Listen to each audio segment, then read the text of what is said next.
Bab 2271. Sementara di kamar tidur, Fiona membantu Jonas naik ke tempat tidur. Setelah itu dia membantu memasukkan Jonas dan bahkan menyiapkan air untuknya. Dia merawatnya dengan sangat hati-hati. Ini bagus melihat Fiona menyibukkan diri. Jonas merasakan kehangatan di hatinya. Dia sudah tergila-gila pada Fiona sejak awal. Dengan betapa hati-hatinya Fiona merawatnya, Jonas menjadi semakin terobsesi padanya. Namun tanpa sepengetahuannya, saat dia merasa senang dengan berbagai hal, Fiona diam-diam mengirim pesan kepada Ronnie, memberitahu Ronnie semua yang terjadi hari itu. Setelah sekian lama, Jonas perlahan tertidur kelelahan karena luka-lukanya. Saat dia hendak tidur, dia tiba-tiba mendengar langkah kaki datang dari jauh. "Sylvie, apakah ada Norm dan Sule sudah kembali?" Jonas dikejutkan oleh langkah kaki tersebut. Dia mengira keduanya sudah kembali. Saat mencari dokter, jadi dia segera duduk. "Ya mungkin," kata Fiona dengan kilatan matanya agak menghindari tatapan mata Jonas. Tepat pada saat itu pintu tiba-tiba terbuka. Joel memimpin jalan dengan dua penjaga di belakangnya saat dia berjalan masuk. "Tuan Hilton, itu Anda, mengapa Anda ada di sini?" Jonas kaget melihat itu Joel, bukan Norm dan Sule. Namun setelah kejadian di mana mereka menyelamatkan Fiona, dia sudah menganggap Joel sebagai salah satu teman baiknya. Jadi dia tidak merasa ada yang salah dengan kehadiran Joel di sana, dan hanya sedikit terkejut. "Tuan Bumlar, bukan hanya saya, seorang teman lama juga ada di sini," kata Joel geli. "Hah, teman lama? Teman lama yang mana?" Jonas bingung mendengarnya, tidak mengerti apa yang dikatakan Joel. "Ini aku," tawa dingin terdengar pada saat itu ketika Ronnie berjalan masuk bersama Rasul keempat. "Ronnie, itu kamu? Kenapa kamu ada di sini juga?" "Tuan Hilton, kenapa kamu bersama Ronnie?" Jonas kaget dengan kemunculan Ronnie yang tiba-tiba. Setelah itu dia melihat ke arah Ronnie sebelum melihat Joel lagi. Dia benar-benar terkejut dan tidak tahu apa yang sedang terjadi. "Dasar idiot, dengan keadaan yang sudah seperti ini, tidak bisakah kamu mengetahui apa yang terjadi?" "Tuan Broto dan aku bekerja sama," Joel tertawa sambil berkata dengan nada meremehkan. Dia memandang Jonas dengan penuh penghinaan. Itu benar-benar berbeda dari betapa hormatnya dia berbicara dengan Jonas sebelumnya. "Apa kalian berdua bekerja sama? Bagaimana mungkin?" Mendengar itu, Jonas merasa seperti langit runtuh saat dia segera berdiri. Saat malam di klub, Joel membantunya melawan Ronnie dan mereka menyelamatkan Fiona. Saat itu mereka berdua adalah musuh. Namun dia tidak pernah menyangka bahwa mereka berdua berada di pihak yang sama. Itu jauh melebihi ekspektasinya dan membuatnya benar-benar lengah. Jelas sekali betapa terkejutnya dirinya. Bisakah Sylvie dan kalian berdua? Ketika Jonas tersadar dari keterkejutannya, dia sepertinya menyadari sesuatu saat ekspresinya berubah secara dramatis. Malam itu Fiona adalah penyalur segalanya. Sekarang dia tahu bahwa Joel dan Ronnie bekerja sama. Tidak sulit untuk mengetahui bahwa Fiona memiliki hubungan keluarga. Bab 2272. "Jonas, menurutku kamu tidak sebodoh itu." "Ya, kamu benar.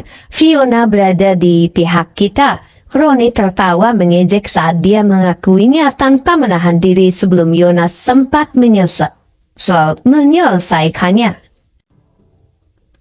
Karena Ronnie mengungkapkan kebenaran, Fiona tahu bahwa tugasnya sudah selesai, jadi dia tidak lagi bertindak saat dia dengan cepat berjalan ke arah Ronnie.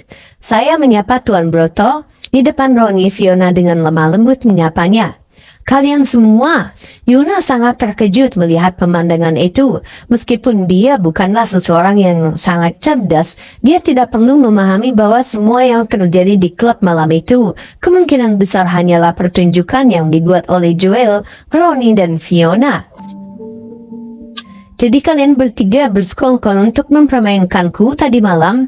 Jonas sangat marah ketika dia akhirnya menyadarinya. "Jadi bagaimana kalau iya? Kamu hanya bisa menyalahkan dirimu sendiri karena terlalu bodoh.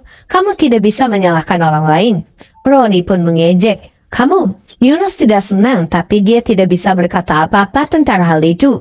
Bagaimanapun Roni benar, meskipun dia tidak sengaja jatuh ke dalam perangkap Joel dan Roni.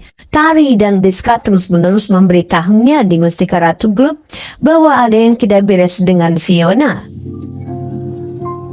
Namun dia terlalu tergila-gila terhadap Fiona dan dia menolak mempercayai kata-kata Tari dan Rizka. Dia bahkan menampar Tari untuk melindungi Fiona. Bukankah itu hanya kebodohan? Memikirkan hal itu, dia tidak bisa menahan penyesalannya sedikit pun. Dia menyesal mengabaikan peringatan Tari dan Rizka. Dia seharusnya tidak mendengarkan Fiona. Kalau tidak, keadaan tidak akan meningkat sebanyak ini dan dia tidak akan disakiti oleh Iwan. Namun sudah terlambat untuk menyesal. Vivi, menurutku aku sudah memperlakukanmu dengan cukup baik. Kenapa kamu membantu Joel dan Roni menipuku? Ucap Fiona sambil memaksakan kembali amarah di hatinya. Dia memandang Fiona dengan ekspresi sedih dan kecewa. Setelah apa yang terjadi malam sebelumnya, dia sangat tergila-gila pada Fiona dalam segala hal. Dia bahkan memutuskan untuk menyerang sepupunya, Rizka. Saat mereka berada di Mustika Ratu Group demi Fiona, dia bahkan menyelinap menyerang John dan menjadi musuh Iwan. Semua itu untuk Fiona. Namun Fiona selalu berbohong padanya dan bahkan dengan sengaja memperburuk keadaan, menyebabkan dia berada dalam kesulitan ini. Jelas sekali bagaimana perasaannya saat itu. Tuan Gumelar, saya adalah bawahan Tuan Broto. Saya hanya bertindak sesuai perintah. Saya harap Anda tidak menyalahkan saya, kata Fiona dingin.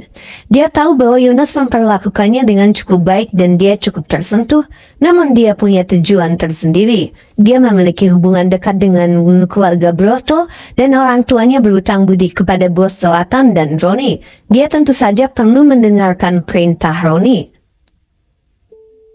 Apalagi Yunus adalah seorang playboy. Yunus memperlakukannya dengan sangat baik karena penampilannya. Ketika Yunus bosan padanya, Yunus akan meninggalkannya tanpa berpikir dua kali. Tidak mungkin Fiona mengkhianati Roni dan keluarga Broto karena hayalan singkat Yunus. Bab 2273. Mengikuti perintah. Yunus sangat marah tapi tidak ada yang bisa dia lakukan. Yunus, apakah kamu sudah selesai dengan omong kosongmu sekarang? Jika kamu memiliki kata-kata terakhir, sekarang katakan. Kamu boleh mengatakannya. Jika tidak, kamu tidak akan mendapat kesempatan lagi. Roni berkata sambil tersenyum mengejek. Roni, apa yang kamu dan Joel coba lakukan? Yunus menahan amarahnya sambil berkata, dia tidak mengerti mengapa Joel dan Roni mengatakan yang sebenarnya begitu saja. Sederhana saja, aku mendengar dari Vivi bahwa kamu dilukai oleh Iwan. Aku datang untuk mengirimmu pergi, kata Roni sambil tersenyum manis. Menyuruhku pergi, apa maksudmu? Yunus terlihat tidak yakin saat mendengar hal itu. Tuan Broto, berarti kita akan mengirimnya ke neraka kan? Joel menambahkan. Apa? Kata-kata itu seperti bom yang hampir meledak Yunus. Tepat setelah itu dia segera memikirkan sesuatu dan dia berhasil mendapatkan kembali ketenangannya. Roni, Joel, kamu tidak bisa menakutiku seperti itu. Aku adalah keturunan langsung keluarga Gumelar. Keluargaku tidak akan melepaskan kalian berdua jika kalian berani membunuhku, kata Yunus. Keluarga Gumelar adalah kepala dari semua keluarga besar di wilayah selatan. Kekuatan dan pengaruh mereka tidak ada bandingannya. Entah dari keluarga Broto ataupun keluarga Hilton, tak satu pun dari mereka yang bisa melawan keluarga Gumelar. Sebagai keturunan langsung, jika Roni dan Joel membunuhnya, maka kakeknya dan keluarga Gumelar tidak akan menyia-nyiakan apapun untuk menghancurkan keluarga Broto dan keluarga Hilton demi balas dendam. Konsekuensi tersebut bukanlah sesuatu yang dapat ditanggung oleh Joel atau Roni. Dia tahu mereka berdua adalah orang pintar. Tidak mungkin mereka melakukan hal seburuk itu. Ya, kamu benar, keluarga Gumelar tidak akan pernah memaafkan orang yang telah membunuhmu. Namun orang yang membunuhmu adalah Iwan, bukan aku ataupun Joel. Saat kamu bertarung dengan Iwan di Mustika Ratu Group, kamu terluka parah oleh Iwan. Iwan bertindak terlalu jauh dan lukamu semakin parah. Kamu akhirnya mati. Lalu, bahkan jika keluarga Gumlar membalas dendam untukmu, mereka akan mencari Iwan. Tidak mungkin kita berdua akan disalahkan. Roni berkata sambil mencibir. Saat dia mengatakan itu, Roni dan Joel saling bertukar pandang sebelum mereka tertawa. Rencana mereka berubah seiring berjalannya waktu. Mereka tadinya berencana menggunakan Jonas untuk memecah belah keluarga Gumlar atau merusak hubungan Iwan dengan keluarga Gumlar. Namun takdir berpihak pada mereka. Rencananya berjalan lebih baik dari yang mereka kira. Jonas terlalu bodoh dan Iwan menolak memberikan 1 inci pun. Dia akhirnya melukai Jonas dengan cukup parah. Jadi mereka berdua berubah pikiran, berencana membunuh Jonas dan menjebak Iwan karenanya. Kemudian Iwan secara tidak sengaja dan membunuh Jonas. Keluarga Gumlar tidak akan memaafkan Iwan atas hal itu dan akan melakukan segala daya mereka untuk membunuh Iwan demi balas dendam. Dengan begitu mereka bahkan tidak perlu melakukan apapun untuk menyingkirkan Iwan. Di sisi lain, Roni dikalahkan oleh Jonas di klub hari itu. Jadi Roni merasa malu di depan umum. Roni tentu saja tidak akan menerima hal itu. Jadi dia sengaja mengungkapkan kebenarannya kepada Jonas dan menjelaskan rencana mereka kepadanya.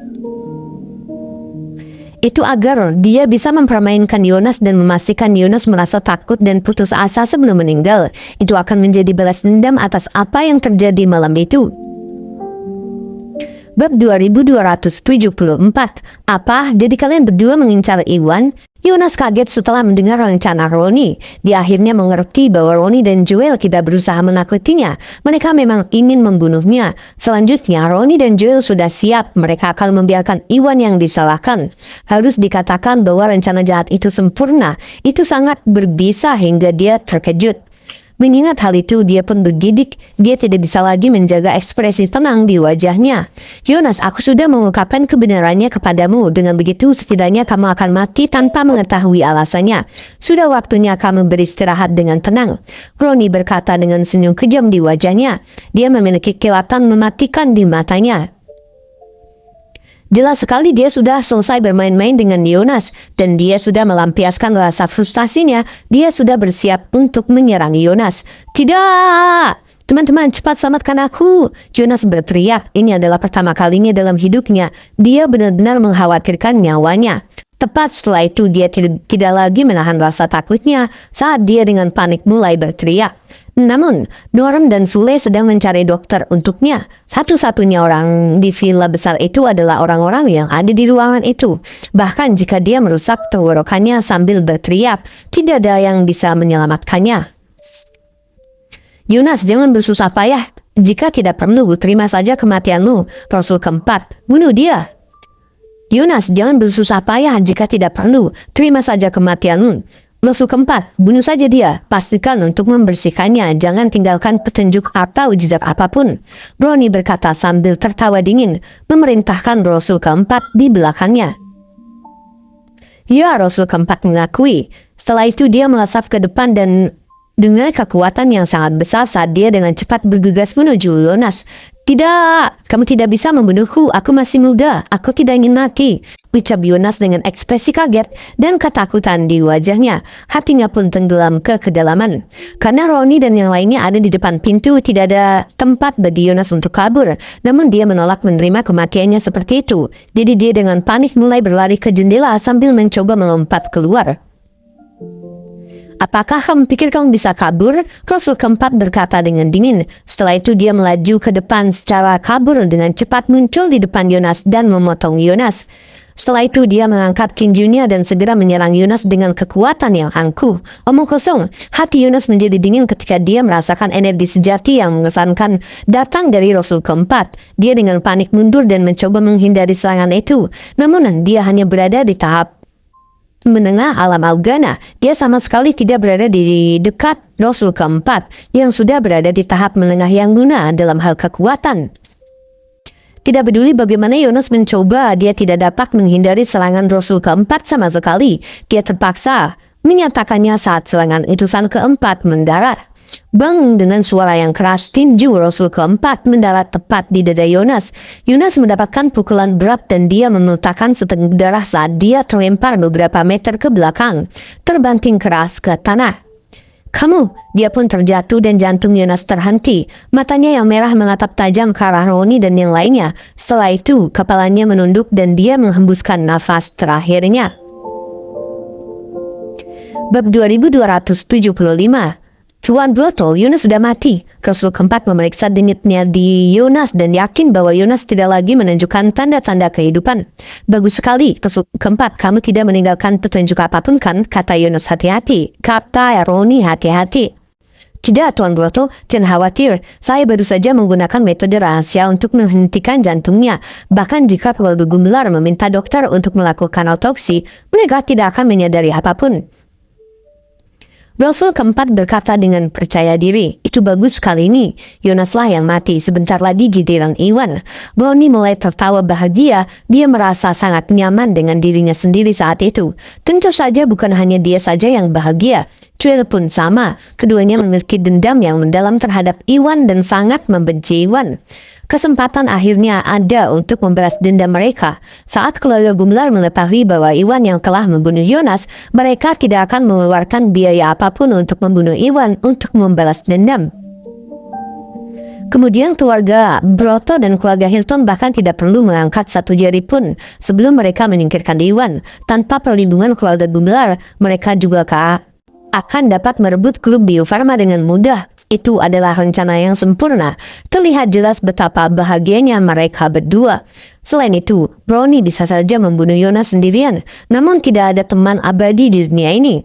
Roni sengaja membawa serta Joel agar Joel ikut serta dalam pembunuhan Yonas. Dengan begitu, Joel dan keluarga Hilton akan terikat erat dengan keluarga Broto.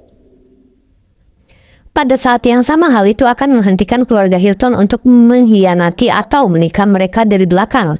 Harus dikatakan bahwa rencana Roni cukup sempurna.